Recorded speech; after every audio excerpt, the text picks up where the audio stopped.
Namaste and welcome to Echoles, the podcast where we dive deep into a lot of things, especially corporate world. Now today we are discussing something which impacts the corporate world the most.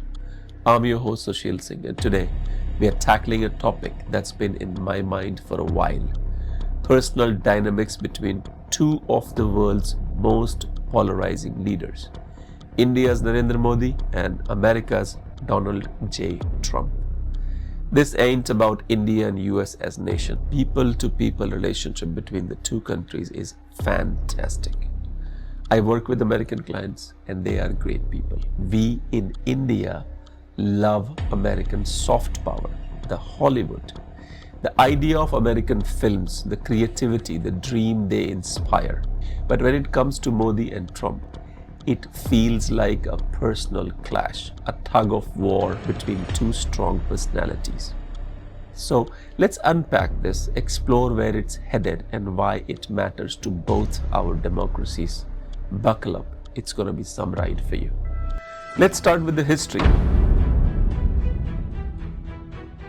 Many of you remember Howdy Modi in Texas. That was back in 2019, a massive rally where PM Modi shared the stage with then President Trump. Modi ji in his charismatic style coined the phrase, "Ab ki baar Trump sarkar," essentially endorsing Trump's re-election bid. It was a bold move, a public show of camaraderie. But then Trump lost 2020 elections to Joe Biden. In 2020, when Trump visited India for Namaste Trump event in Ahmedabad, Namaste Trump, Namaste Trump, Namaste. even that visit were marred by tragedy. Communal violence erupted in Delhi, fueled by groups like the PFI, which created unrest. It was a dark moment for India, and it cast a shadow over that visit. These highs and lows set the stage for what feels like a personal rivalry today. Now let's talk about the present. During the 2024 US election cycle, Modi ji visited President Joe Biden in his hometown, Delaware, in September 2024. Some speculated that this was a subtle, silent endorsement to Kamala Harris, who was running against Donald Trump. I found this surprising because personally, I predicted Trump's victory in as early as August 2024. I saw the momentum, the energy behind him, yet it seems Modi ji's team didn't anticipate Trump's return to the White House in January 2025. This miscalculation has set the stage for tension. Today, in August 2025, we are seeing this personal anger between the two leaders reaching a peak. Neither Modi nor Trump seems willing to budge. That's a problem. So let's dive into why this matters. Both Modi, Trump are larger than life figures, loved by millions but also fiercely criticized. In India, Modi ji is called fascist, Maut ka Saudagar, merchant of death, or even Hitler by his detractors, especially the left, Congress and communists. In the US, Trump faces similar attacks. Democrats label him dictator, a loser, or worse.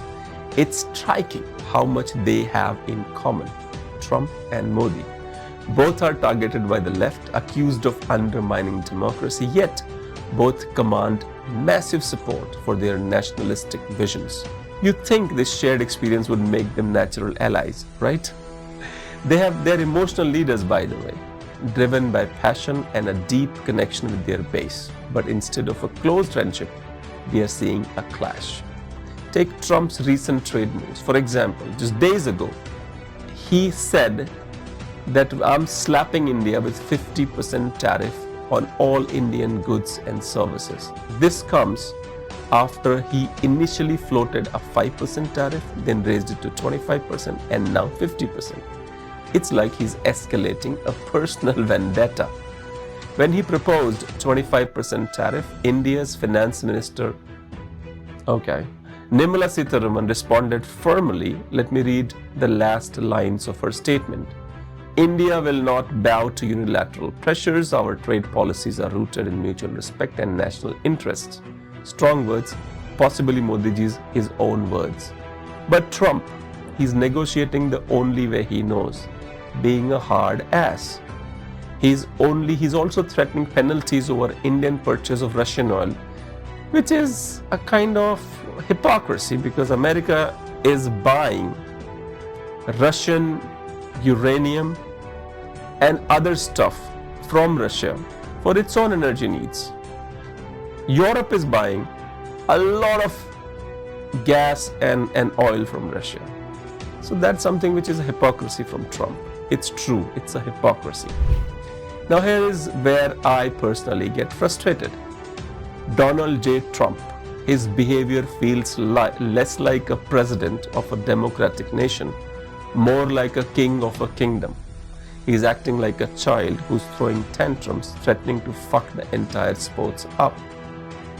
That's not how the leader of the world's oldest democracy should behave. And Modi ji, for all his strengths, it's not backing. And Modi ji, for all his strengths, isn't backing down either. The stubbornness could make things worse. India and the USA are natural partners, the largest and the oldest democracies in the world. Our people share a love for freedom, innovation and culture. We are Hindus and Christians, not communists and monarchists. We don't want kingdoms or authoritarianism. Yet, our leaders' personal egos are risking this partnership. Let's look at the bigger picture. Trump's critiques, even those close to him, say he is a loudmouth who speaks a lot but delivers less.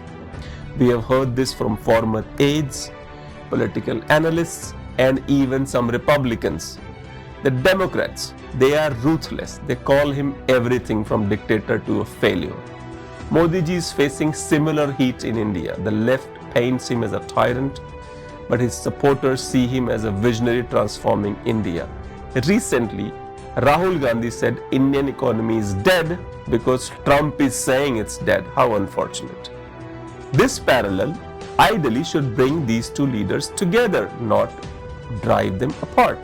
I believe we will eventually see kind of close friendship, a bromance again, if you will, because both are emotional leaders who thrive on loyalty and big gestures.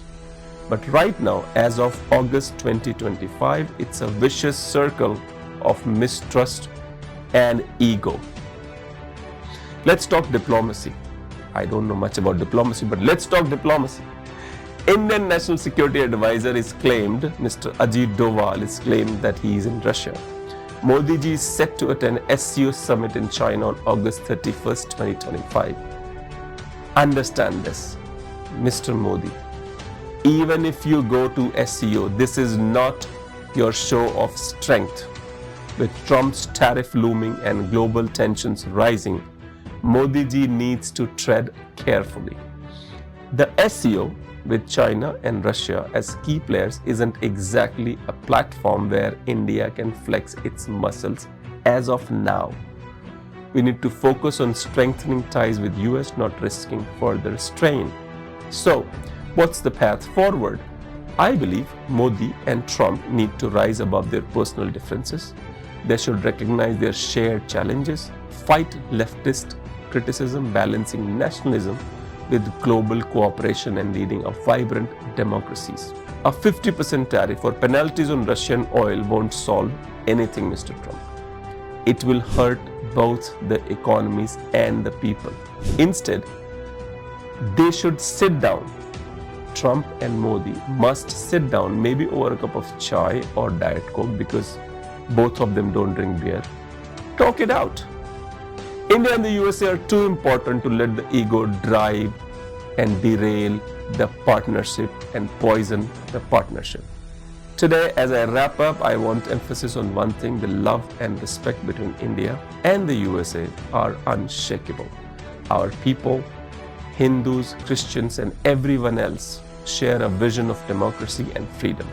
We are not communists. We are not kingdoms. We are partners.